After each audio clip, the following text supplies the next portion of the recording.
इस संसार में किसी भी प्राणी के लिए देह सबसे अधिक प्रिय वस्तु और इसके बाद सूत सुहृद गृह वित्त दारा ये देह के पीछे है, देह से संबंधित तो सबसे अधिक प्रिय देह है।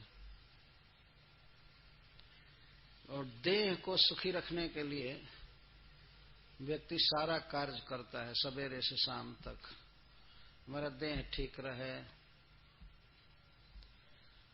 और इसी के लिए भोजन जुटाता है, वस्त्र जुटाता है और अनेक प्रकार की दवाइयां खाता है। सवेरे सवेरे देखते हैं कितने लोग एक्सरसाइज करने जाते हैं, व्यायाम करने जाते हैं, तो देह कॉन्शियस होते हैं, देह को ठीक रखना चाहते हैं, तो वो भी अच्छा है। कम से कम और इच्छाएं तो नहीं है मन में, केवल देह ठीक रखना चाहते हैं। सवेरे सत्वगुण रहता है, हेल्थ कॉन्शियसनेस रहता है बस। लेकिन जैसे जैसे दिन बढ़ता है, सूर्य ऊपर आते हैं, वैसे वैसे रजोगुण बढ़ता जाता है और अनेक कामनाएं कमाने की, खाने की, भोगने की बढ़ जाती है। तो जो भी हो, प्रत्येक प्राणी को देह अतिशय प्रिय है। अतः ध्रुव महाराज इस श्लोक में कह रहे हैं अतितराम प्रियम मर्त्यम। यद्यपि यह देह मर्त्य है, मर्त्य का अर्थ है जो मरण धर्मा है, मरने के लिए ही जो है उसको मर्त्य कहते हैं, मरने योग्य, मर्त्य का ये अर्थ होता है। और मर्त्य का एक अर्थ होता है जो प्रतिक्षण मर रहा हो, मरना ही जिसका अल्टीमेट स्वभाव है उसको मर्त्य कहते हैं। ये शरीर है दिन पर दिन क्षीण होता है। तो बच्चा जन्म लेता है तो लोग कहते हैं कि बच्चा बढ़ रहा है, लेकिन बढ़ता नहीं है। उसके जीवन का जो स्टॉक है, जो समय बांधा गया, उसमें से रोज घटता जाता है, घटता जाता है। तो कोई कहे कि यह बच्चा 20 वर्ष का हो गया, बढ़ गया, 20 वर्ष बढ़ा नहीं। मान लीजिए 80 वर्ष जिएगा तो उसमें से 20 वर्ष तो माइनस हुआ, जो खंडित हुआ। अब इस तरह से बढ़ता जाए, बढ़कर 80 हो जाए तो क्या होगा, तो समाप्त तो हुआ।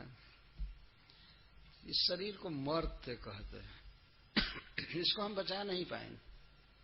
आत्मा मर्त्य नहीं है, आत्मा नित्य अविनाशी है,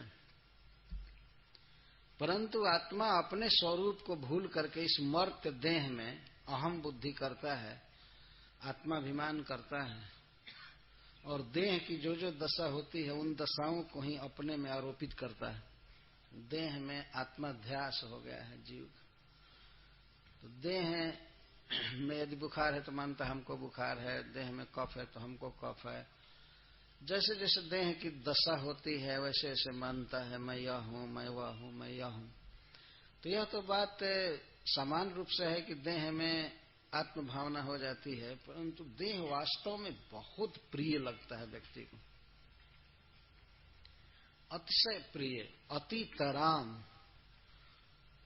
अतितराम का अर्थ है कि उसका शब्दों से निरूपण नहीं किया जा सकता कितना प्रिय देह होता है किसी व्यक्ति को।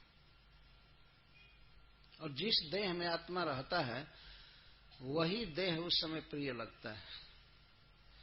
इसका कारण यह है कि आत्मा नित्य प्रिय वस्तु है, तो आत्मा का प्रियत्व और उसकी आनंदमयता शरीर में रिफ्लेक्ट होती है। इसको श्रीमद् भागवतम में बहुत अच्छी तरह से समझाया गया है। जैसे मान लीजिए कोई बर्तन है, उस बर्तन में अग्नि है, तो अग्नि उस बर्तन को उत्तप्त करता है, उसमें हीट देता है, तो बस वो जो बर्तन है, पात्र है, वो बिल्कुल तप्त हो जाता है। जैसे लोहे का बर्तन हम लोग देखे हैं, अग्नि के संयोग में आने पर वो तप्त हो जाता है, लाल लाल हो जाता है। या लाल लाल न भी हो तब भी बहुत गर्म तो हो ही जाता है कभी कभी। तो इस तरह से आत्मा नित्य आनंदमय है और प्रिय है किसी भी जीव को।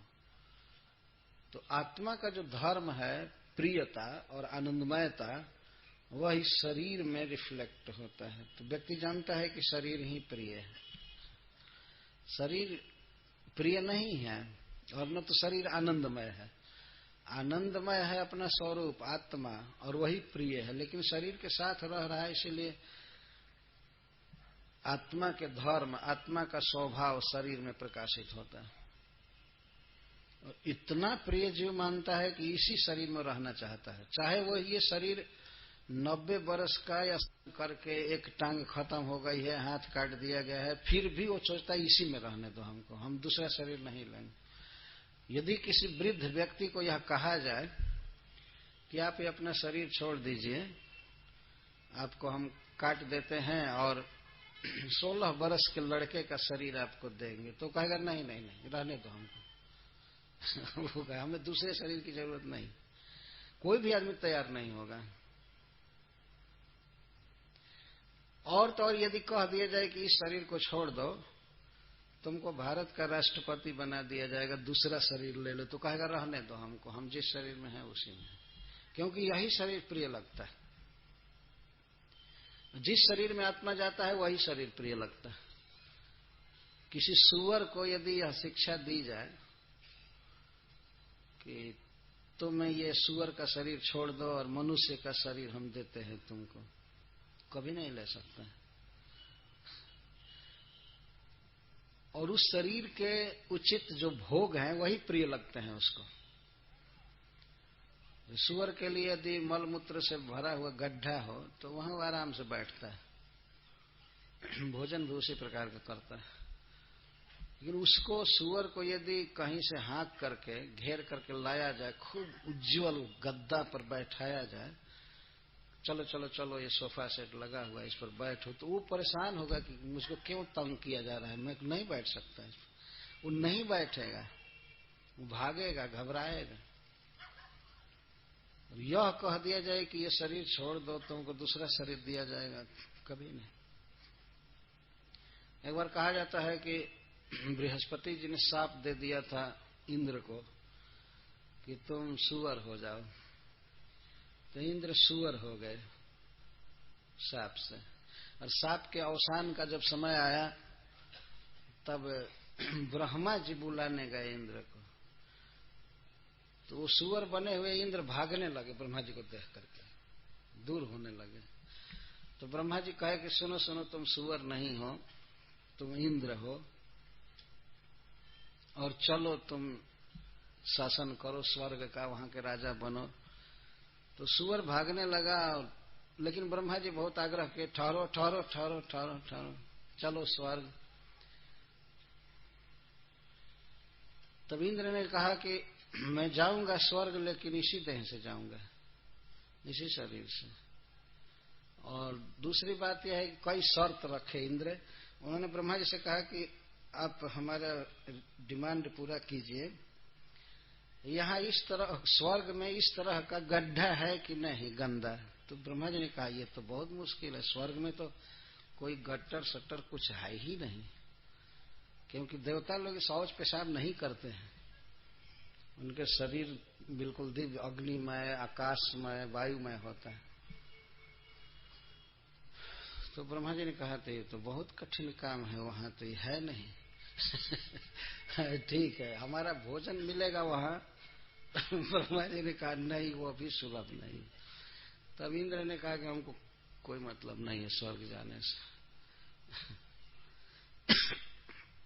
तो इस तरह से वो रिफ्यूज कर दिए।